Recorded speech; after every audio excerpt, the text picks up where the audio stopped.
WQEE 99.1 FM The Key, home of Southern Sports and Talk. Noonan, Sharpsburg, Franklin.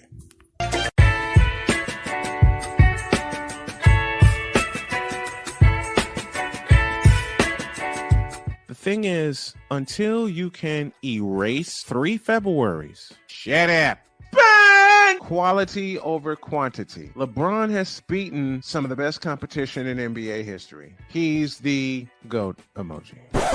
I will not cuss. I will not cuss. I will not swear. I will not swear. Where sports is the base, life and fun are the results. This is the Brian Snow Show.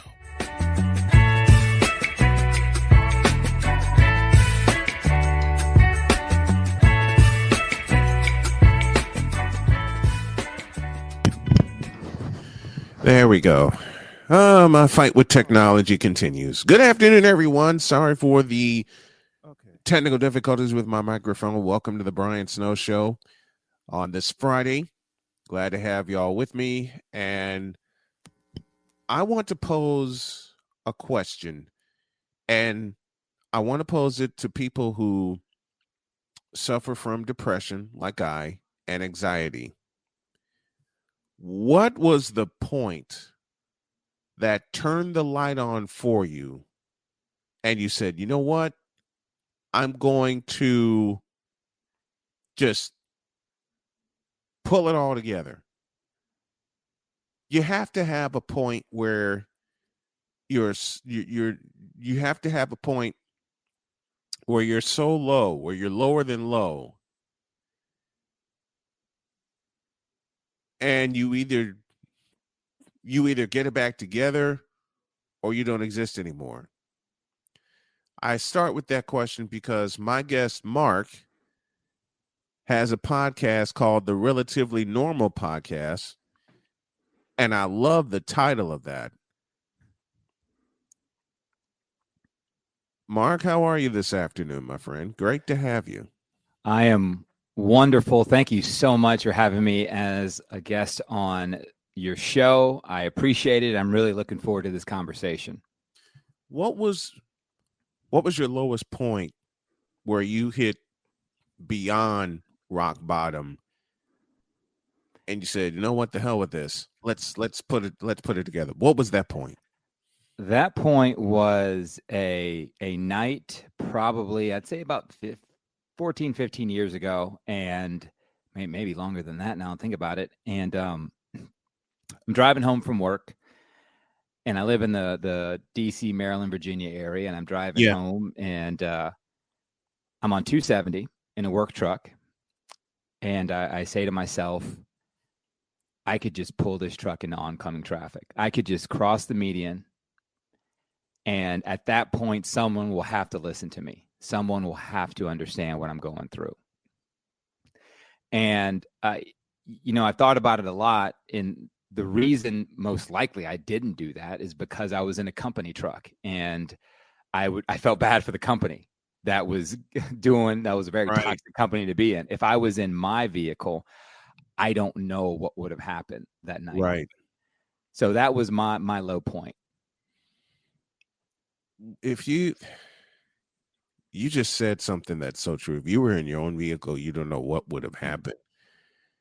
And it's so tough for us as men to have a voice. You know, my friend Charles Faulkner, who lives in Maryland, said it best. Men are not allowed to have a bad day. Nope. And it's so true more today with the advent of social media, with men trying to voice what's on their mind. The weapon that I use is in front of me, and that's my microphone. Mm-hmm. When were you diagnosed with depression and anxiety? So the funny part about that is when we go through things in our life, we really need to hear those words. We really need to hear those words, because we will find ways to say we don't have things we are being affected with. And I remember the first time I heard it, I was a young adult. I was it was shortly after that thing I just told you about. Mm-hmm. And a therapist actually said the word depression. He said, "You are suffering from depression." And it was the first time I heard it and listened to it, and I felt it hit my body. Like I felt it hit my body. Because we'll use the word and we say, "Oh, I'm so depressed that my team lost," or "I'm so depressed," Right. use it. But the moment that we suffer from depression, it takes on a life of its own. And I heard that, and I said, and I think he may have seen something in me, or I perked up a little bit, and he kind of gave me that look, like, yeah, like, yes, that's what you're telling me, what you're going through. Constantly sad, constantly can't see a bright spot in things. Thinking you're a failure over the smallest things. Yep. And he's like, all right, we have a starting point. Like, we have a starting point. Now let's work on seeing what your triggers are, and let's work on what some coping mechanisms for you. What set me adrift in depression, 2 events. When my dad passed away in 2007, 8 years later, my little baby girl, Donna, passed away. You want to talk about 2 big inspirations. And I was in the process of setting up a home where I can go get my baby girl and my fiance at the time, and to learn that she passed. And I learned that she passed through Facebook. Oh, man. You want to talk about something hitting you like a ton of bricks? Mm-hmm.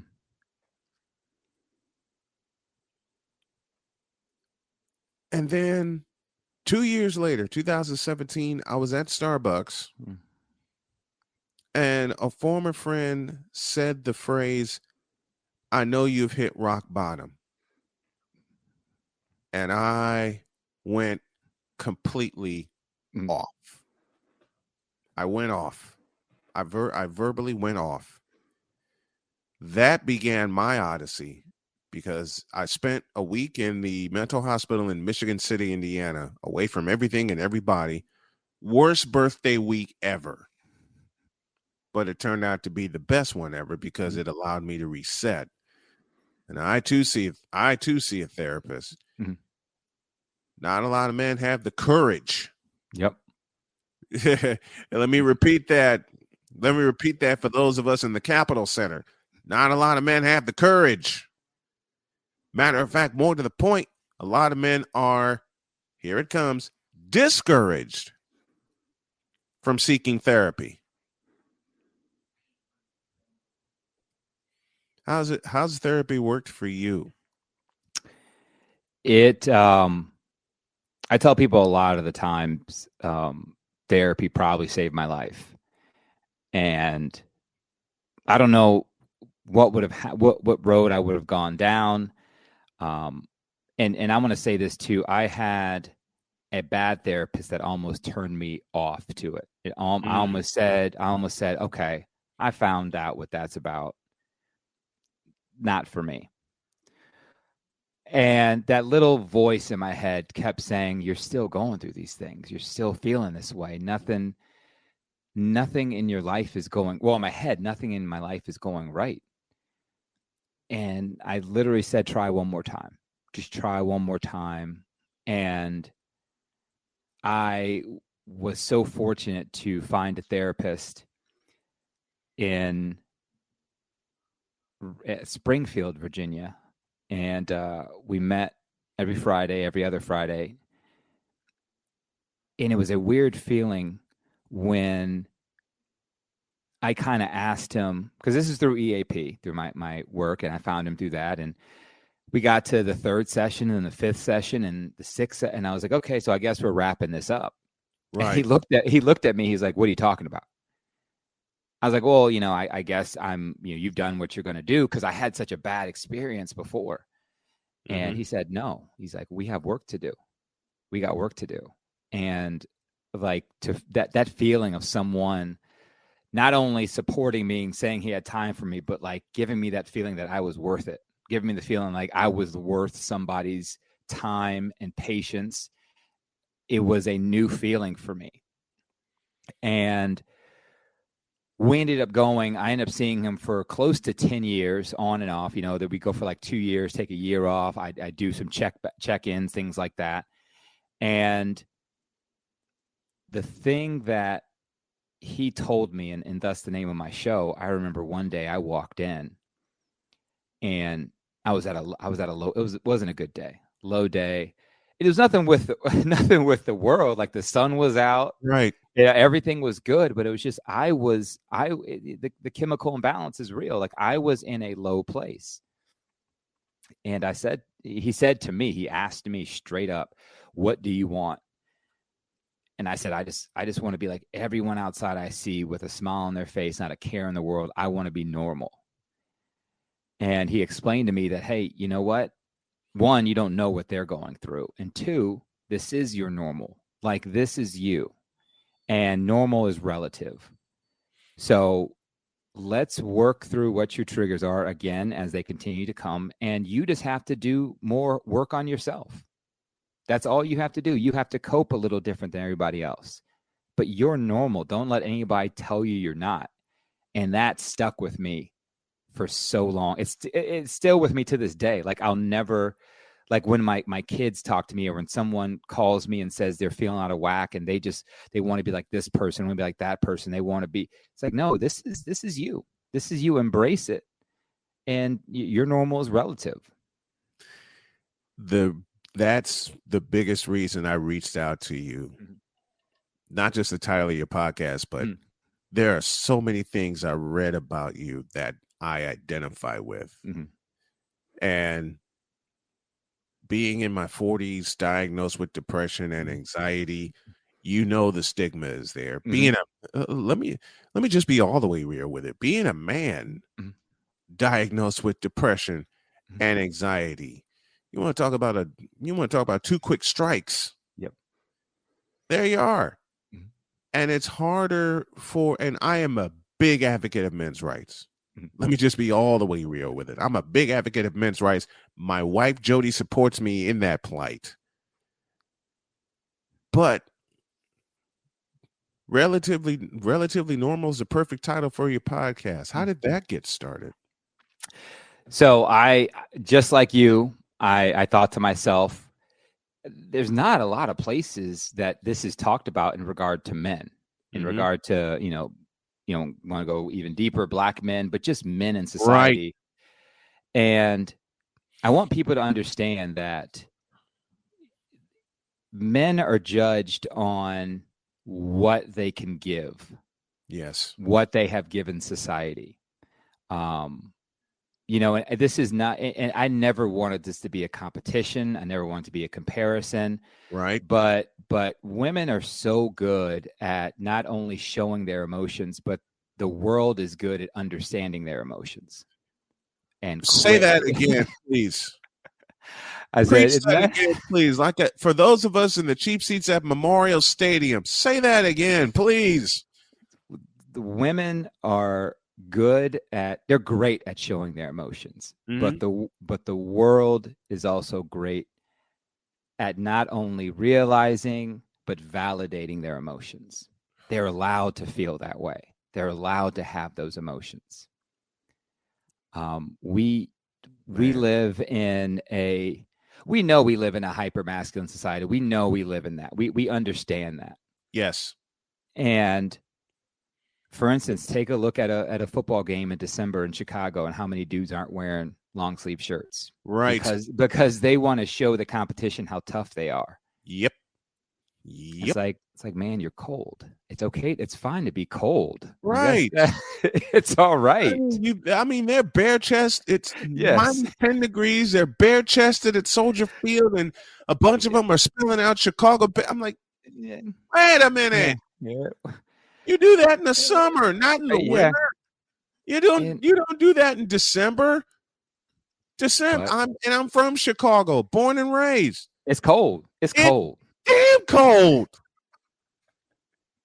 It's not just cold, it's damn cold.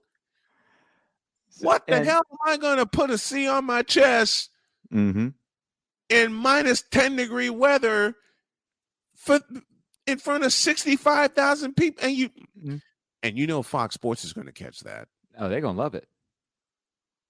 They're gonna love it. They make you know Fox Sports is going to catch that, given the fact we're on in Atlanta on WQEE, the folks at the Mercedes-Benz Stadium are going to love that. But Mercedes-Benz Stadium, their roof can close, but it does get cold in Atlanta, not like Chicago, but doggone, why are you going to do that? You know, I always wondered about that, and I always thought to myself, like, when I get cold, I cover. At no point do I want to go. Now, I will say this: like, there are some reasons for cold therapy, and I will go out, and that's a totally different thing. That's me working on my body. Much so. Very much so. But in this hyper masculine society, like, men not only get judged by the opposite sex, but we get judged by other men. And we and other men say, "Oh, I don't want to hang out with that dude. He's soft. Like, he was crying. He was like, no, that dude." And the thing about it is that, how am I getting judged for having human feelings? How am I would love to tell everyone that I can control everything that I feel, but I can't. This is me. This is who I am. Exactly.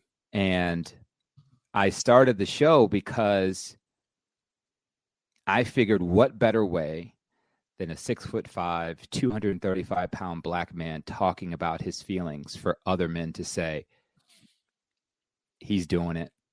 Maybe I can do it. Boy, I understand that. Being 6'5" myself, 240 pounds, and I just got done kicking cancer's ass. Oh man, congrats.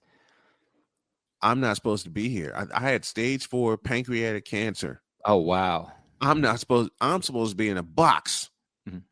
And that's exactly what Duke University Hospital told my wife. To get your affairs in order because the tumor's inoperable.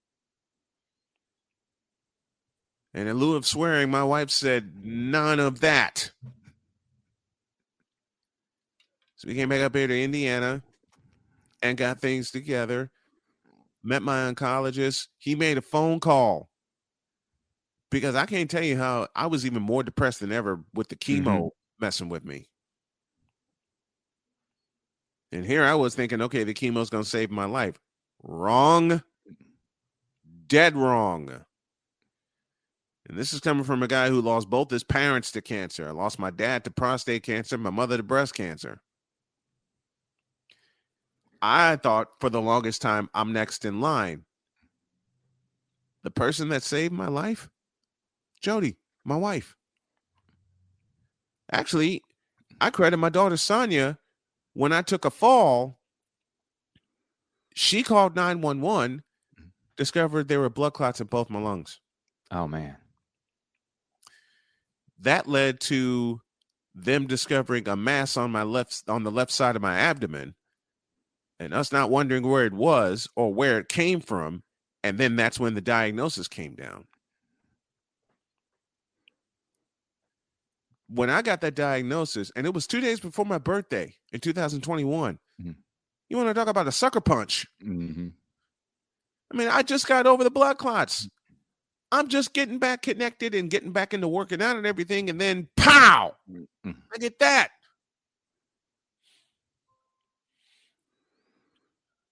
It'll change you. It will change you. It would change everything around you. And black men are not supposed to talk about this? Who says? You're supposed to be strong. You're supposed to be strong, not shed a tear. You supposed I'm good, man. I'm good. I'm good. Yeah. Man. And then when you finally, how does Popeye put it? You get to a point where you say, that's all I can stand. I can't stand no more. And it still feels, and I know you've been there. The folks, the guys in the chat talked to me this afternoon. You get to the point where you scream at the top of your lungs, I can't take anymore. And it just seems like the world turns a deaf ear. You just hear they just hear the song, Another One Bites the Dust, and you don't want to bite the. Can I get a witness? You don't want to bite the dust, man. You just want somebody to listen. men cannot have a bad day. More to the point, black men cannot have a bad day. And to this day, and to this moment, that feeling remains that we can't have a bad day.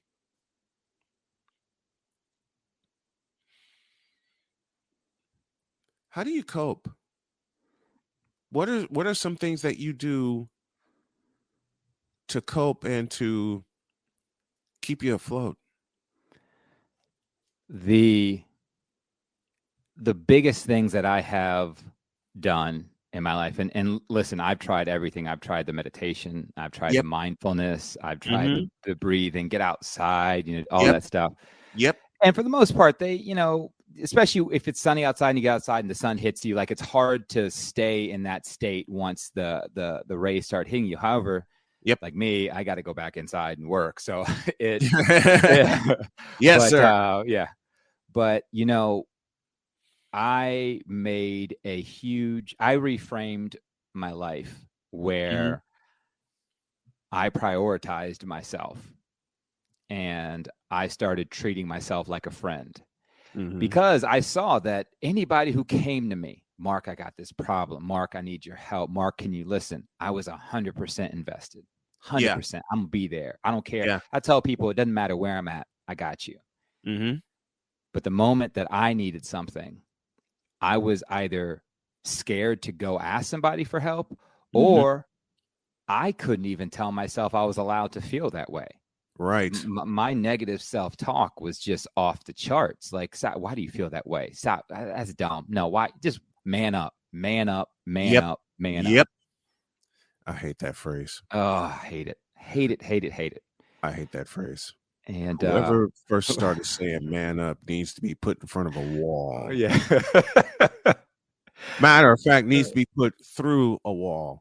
I asked the question earlier in the conversation, what was your lowest point? Some of the folks that have chimed in, Nick Ficcarelli, one of my friends, when my twins were born in 2009, Nathaniel McWhirter, I wasn't depressed, but I did have a point where I realized I needed to make some changes, and that was how I was doing things, and that how I was doing things wasn't working. Yeah, that's true. Both of us have been there with that. Ryan McCarthy, very dear friend. I just started seeing one myself. He's been helping me a lot in seeing my blind spots. That's a big one. Nathaniel McWhirter again. I was lazy. Hey, I was lazy too. I was lazy too, because you hear that man up. That phrase makes me growl. It does. Because checking in from Japan, that's great. Treat yourself as a friend. I love that. I love that too. Because you're there for everybody that says, I need you for something. I need you to listen. What about when someone needs to listen to you? And you got to get stuff off your chest. And I would like to say something about Nathaniel's comment about I was lazy. There's probably honestly, a lot of us, we think we're something when we're not. Like the thing about depression, and I think people need to understand this, is it's a very selfish mental illness. It's we think we are everyone's problem. It's on us. We have to do it. We're the problem. We're not doing this. We're not doing that. We're lazy. We're mean. We can't do anything right. And the world is relying on us. And another reason why I started the show is because I want people to know they're not alone. You're not alone in your thoughts. Yeah. Now, do we have to do some self-reflection and think? Because I had to do self-reflection, and I realized that I wasn't eating properly. I wasn't getting enough sleep. I was not at a certain job. I was not a good employee, and it took me a while to do something that a lot of us won't do, and that is to forgive the person we used to be. And I had to go through therapy, and I kept talking about hating this person I was, hating the bigger, the in debt, the bad friend. I hated that Marc that used to live. And it took my therapist telling me, like, you understand, like, you wouldn't be who you are today without that person. So you have to forgive who you were. You didn't know any better. And even if you did, you were trying. So before we say the words, I was lazy, I wasn't a good friend, I wasn't a good son, a good husband, a good all those stuff, forgive that person. And then what that allows you to do is because when we hold on to that hate and we hold on to that pain and fear, that's when the blind spots pop up. Yes. That's when the fog pops up. That's when the blinders are up. But once we say, I forgive you, then we look back and like, oh, wait a second. He wasn't a terrible guy.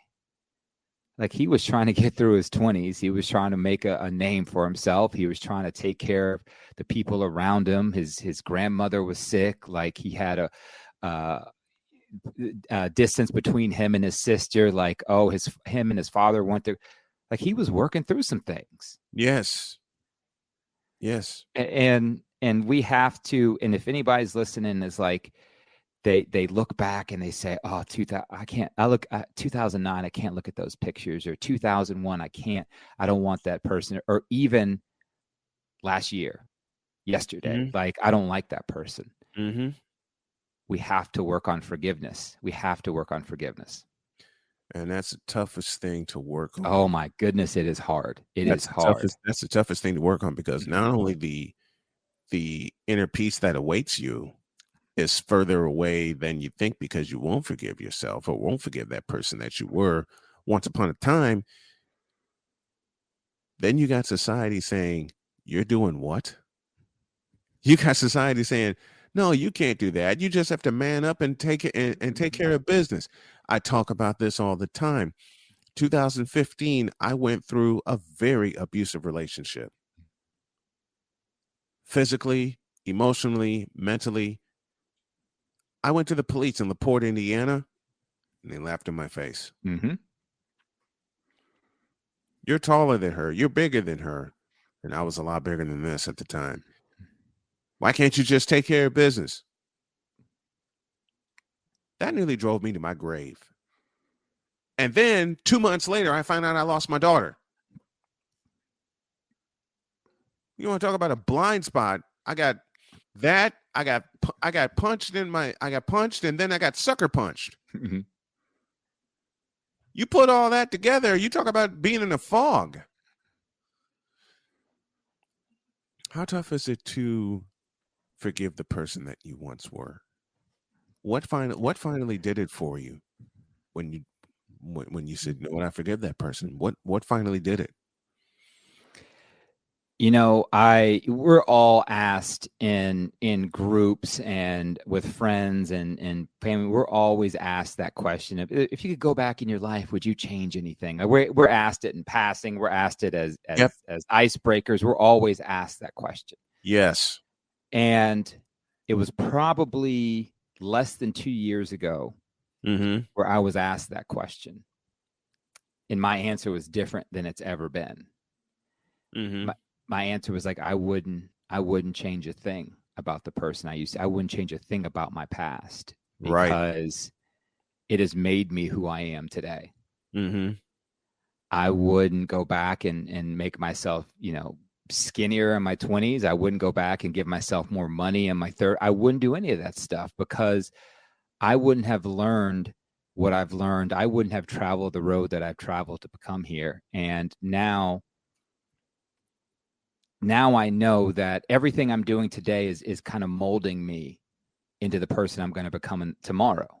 Everything I'm doing with my daughters now, I can see clearly, like, the reactions I have, the comments I make to them, the answers I give to them, the time I spend with them.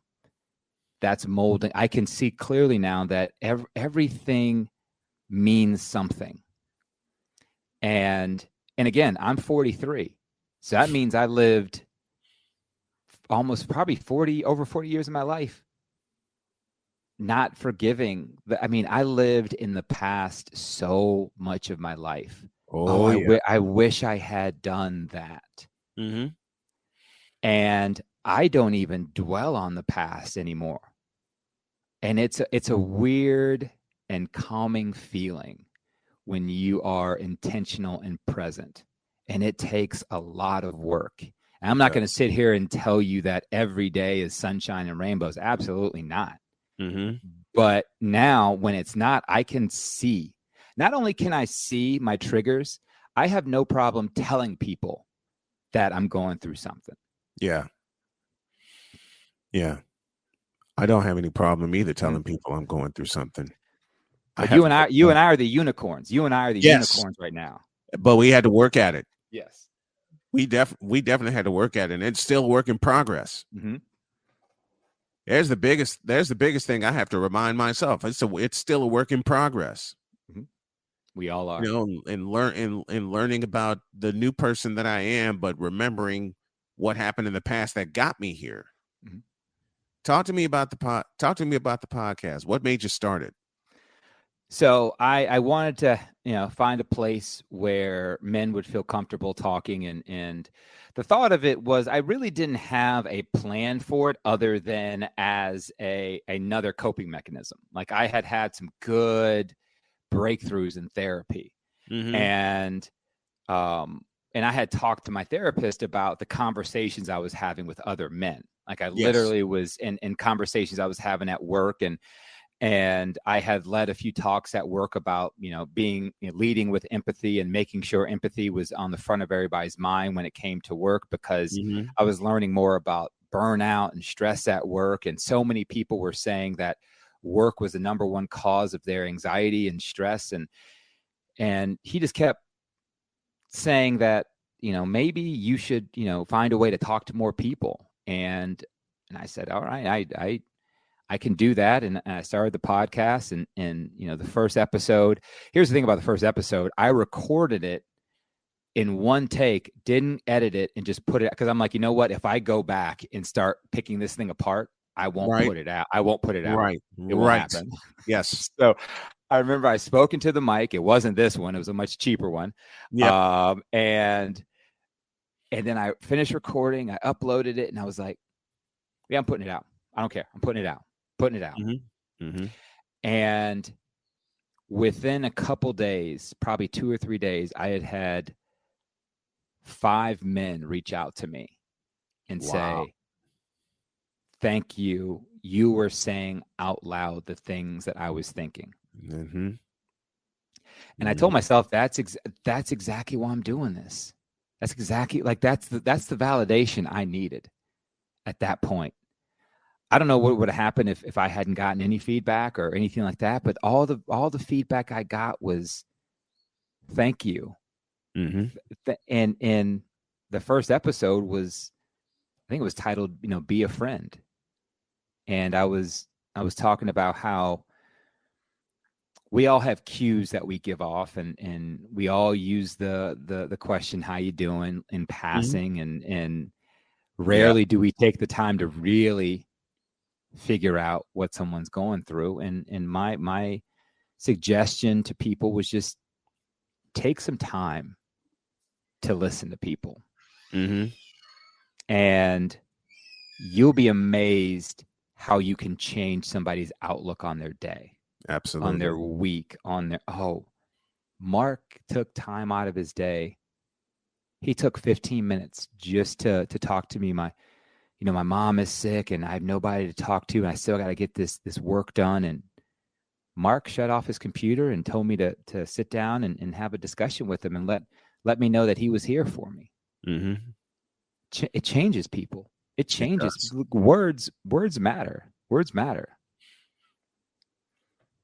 For years, what's the phrase? Sticks and stones may break my bones, but words will never hurt me. That's a lie. It's a lie. That's a lie. That's one of the biggest lies out there. And the reason people say that is to kind of, it's a defense mechanism against a reaction to someone.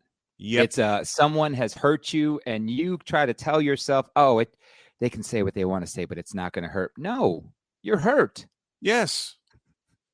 Yes, you are hurt. You're hurt, and you just got popped in the mouth verbally. Mm-hmm. Hey, wait a minute. You're supposed to be a friend. You're not supposed to do that. Mm-hmm. That's when you really find out how some people are. Yep. You want a coping mechanism? When someone insults you, You find out who they are. Mm-hmm. And right there, you're given a choice. Keep dealing with it or walk away. I walked off. I've learned to walk off. I can't tell you how much smaller my circle has gotten since I've become more in tune with my feelings. Amen to that. I used to let people say anything to me, and in my head I was like, oh well, I mean, that's them, that's not me. Like I'm I'll be all right. Like, but then you start to realize that this person isn't a good, if this is how you treat your friend, I never want to be your enemy. Exactly. Like, so we'll cut this person. And when I say cut them off, I'm a big proponent. I don't need, resolution. I don't need, something to come to an end. I don't need that. Like if it's time for me to move on, it's time for me to move on. I don't need to, hey, let's talk about this and let's just figure out where I don't need that. Like if you have done me wrong or done someone close to me wrong, like unless you are prepared to say, I messed up, it's on me, like how do I repair this? Mm-hmm. And I have, like, I'm protecting my peace. I am protecting my peace. And listen, I'm my own friend now, remember? I've learned how to do that. Yes. So I'm gonna be all right. So my circle has gotten so much tighter, and it simplifies everything for me. It really does. Yeah, so that's a huge part of, and I, here's the thing, like if I mess up, if I say something wrong, because I'm quick-witted and I'm joking around a lot of times, and sometimes, I've caught myself like responding to a text like real witty, and somebody on text is like, hey, they're really going through something. That's like, oh, my bad. Like I'll call them directly and be like, listen, that's on me. My bad. Like I will eat crow every day of the week. Same. And I don't understand, the people who think they're too good to apologize.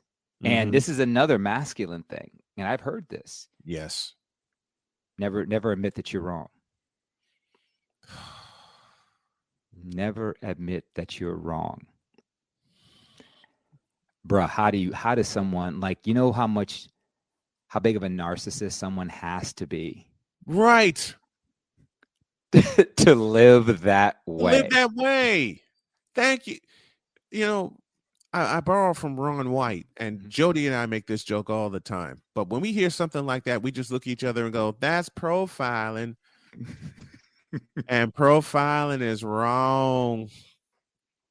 What made me cope with my depression, and I'm almost to the point certain I have ADHD. Laughter helps. And it was just until recently I realized that's why Jody jokes around with me so much, to keep me laughing. And I return the favor. I joke around with her. Y'all know how much laughter can help? How does it help you? How does laughter help you? And I see that smile, and I love seeing that smile. Yeah. How does laughter help you in your daily life? I look at it, this is going to sound bad, but I try to make a joke out of everything. I really do, because I only have a finite amount of times around the sun on this earth. There's only I don't know when that day is going to be, but I know it's limited. I know it's so I like to have fun, and I like to bring smiles to people's faces. And if you don't believe that laughter can just change a room, like there's been so many times when I have been upset at my kids for not picking up their clothes or not turning off whatever it is. Right. And one will pop off and say something quick-witted. And my wife and I just look at us like, and we'll just start laughing. It changes the mood. It changes the room. I got my wife involved in creating the opening for my show, because she said, so I was stressed. but I heard her say something in a certain voice, and I laughed out loud. Mhm. I said, "Baby, can you record something for me?" And she says, "What's that?" And I wrote down, "Mister, will you please wake up?" Because I adore Jody for, just out of the blue. "Mister, what are you doing?" And that would just get me going. I said, "All right, she's got to do it." I said, "Can you record this?" And she just looked at me with that evil smile, that evil joking smile. "How do you want it?" I said, "Just do it." I said, "Do it the way Jody can do it." And all of a sudden, I turn the recorder on and I hear, "Mister, will you please wake up?" Died laughing. Patrick Voss joining us from Chicago. What's up, Snowman? What's up, Patrick? Good to see you. Mickey Delaney, good to see you. Joining us from the Pacific Northwest. Having fun, and I know I'm going to butcher your last name, Marc Paisant. Is that right? Close. Paisant. Paisant. Yeah. Yes. Paisant. Marc Paisant and I discussing depression, truly bouncing back from it, and how big laughter is. I remember I did a baseball series with my friend Mike Ventola, and he comes up and he's explaining how he does his broadcast, and I won't say it here. He says, "I want to be out of here quicker than blank through a goose." I start laughing, and he has this shocked look on his face, and he goes, "I'm so sorry." I put my arm around him and I said, "Mike, my favorite comedian is George Carlin." Laughed Great all comedian. weekend. Great comedian. Laughed all weekend. Oh my God. How do you deal with your ADHD?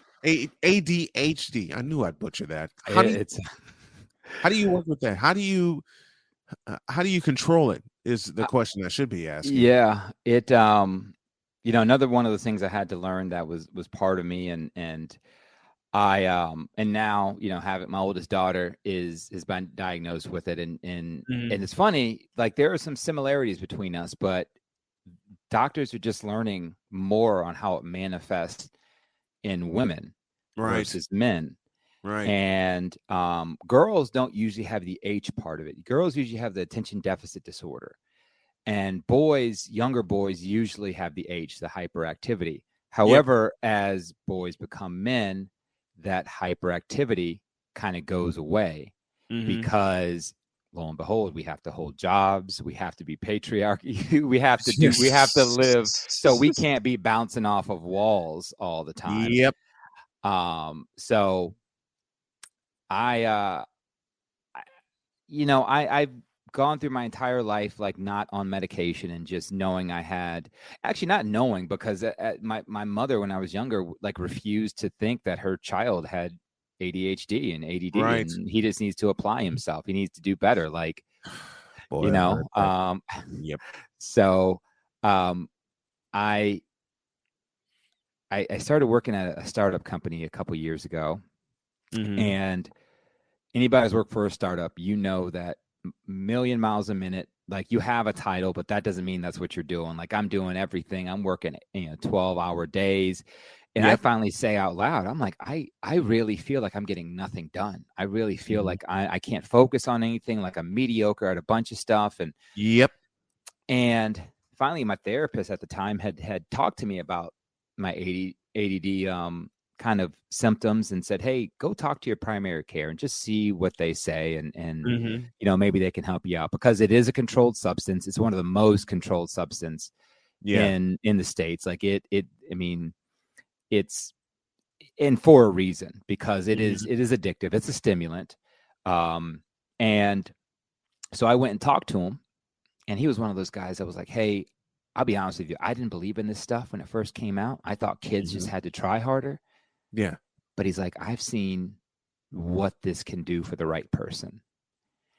And he's like, "Let me start you on a small dose, and it's Adderall. So it's stimulant. It's fast in your system. It's quick release, but let me know what happens with your anxiety, because in most people it will heighten your anxiety. It's a stimulant. Yes. And then he's like 6 to 7% of people, it'll affect their anxiety the other way. You'll lose the anxiety. And I was like, and I really was fearful of that, because like there's no way I can have more thoughts in my brain. Like no way that can happen. Yeah. I took this pill, and within 2 hours, all my anxiety was gone. I was able, like, I had this focus that I've never, ever had before in my life. It was like I was looking through sheer curtains my entire life, and they were just pulled up. And it's like, oh, that's what the color red really looks like. Oh, that's what a dog actually sounds like. Everything was so much clearer, and I was focused, and it was amazing. And so since then, and this is a little over a year ago, probably a year and a half now, I've been on a small daily dose, and it really helps. And the reason I like it the most for me is because it really helps with my anxiety. Like if I needed to like focus on my own, like I could do the whole, all right, lock myself in a room. This is what I'm going to do. I can be mindful about when my mind, goes adrift, but like not having as much anxiety is just great. But that's not going to happen for most people. And I want people to know that. Like, don't go to your doctor for Adderall and say, I want to help with my anxiety. They'll look at you like you have read the wrong thing. Like, that's not what this does. Right. But yeah, it's and to start taking it again in my 40s and thinking, wow.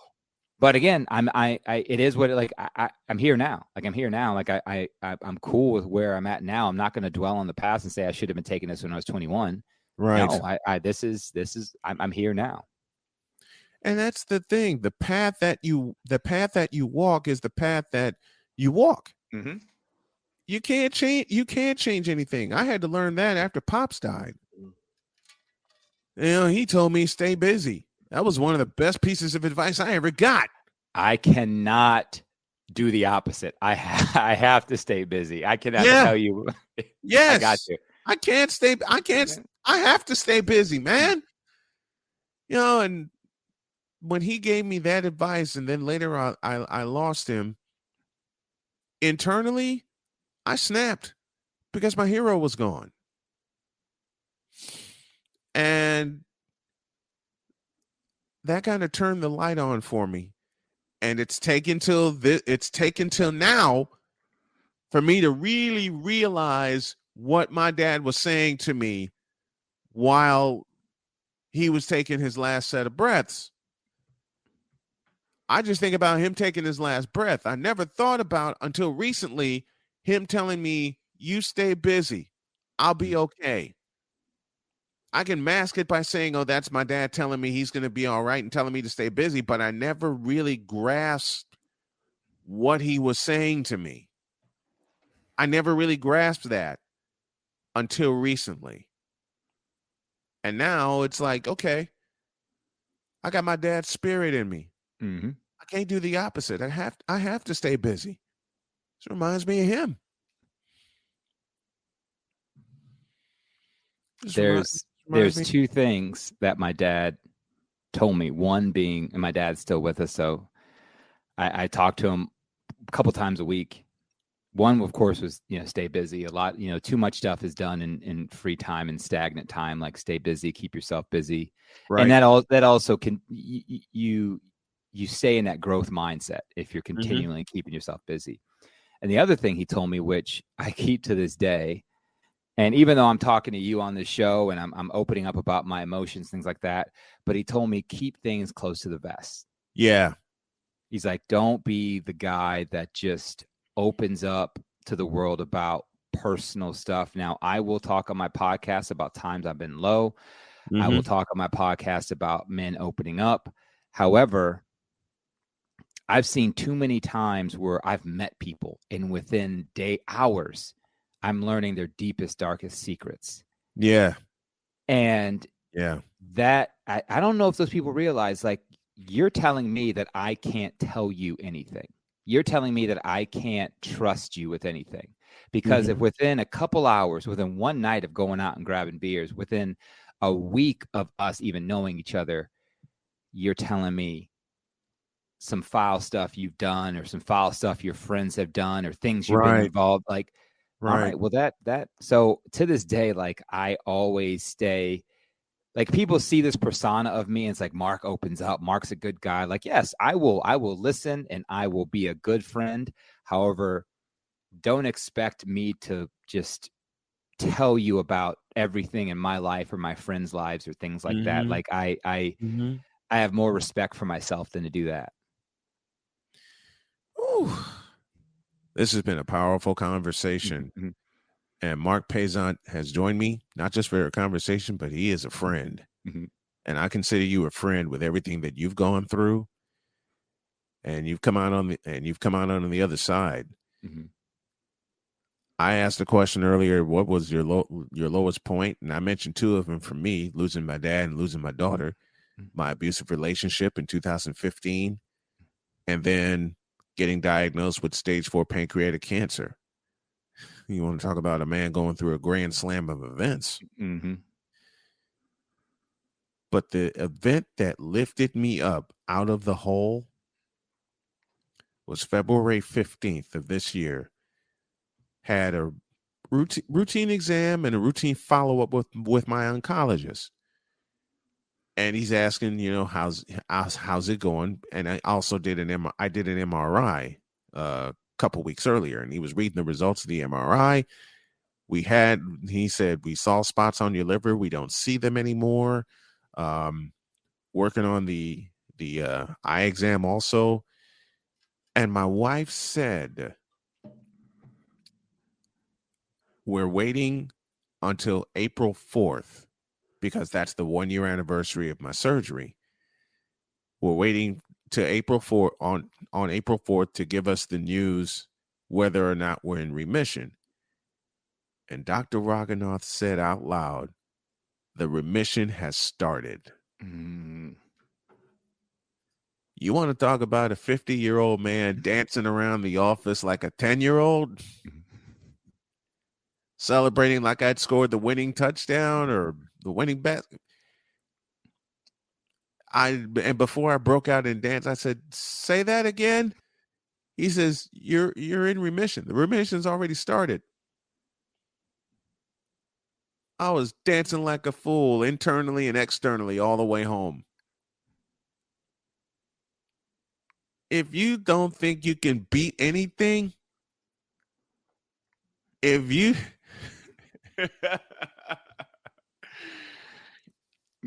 all the years of saying, and I still go through it with my depression and anxiety, don't get it twisted, but all the years of saying, I can't do this, all the years of saying, this is not possible, all the years of saying, what is this for? All of that, for the most part, disappeared on February 15th when I got that piece of news. So now my wife and I are like, screw this. We're going to work hard and get the heck out of Indiana. I'm like, baby, that's what I needed to hear. Because she said, we want to be sure you're in remission and that you're doing okay before we get out of here.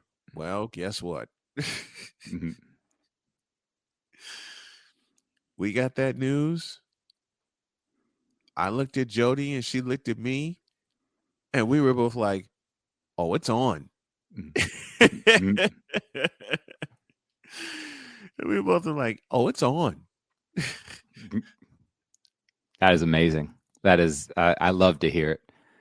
I love to hear it. And me and my girls, we have one saying, and we say, whether you believe you can or you can't, you're right. Yep. And my daughter will repeat that to me daily almost, whether it's schoolwork, sports, whatever. And it's the mindset. You have to, it is. You have to believe in what you're capable of. You must. You absolutely must. Marc Paisant joining me here on the Friday edition of the Brian Snow Show. Man, I'd love to have you back on. I'd love to be back on. This was great. I had a lot of fun. I had a lot of fun, too. God bless y'all. We'll see you Monday. Where sports is the base.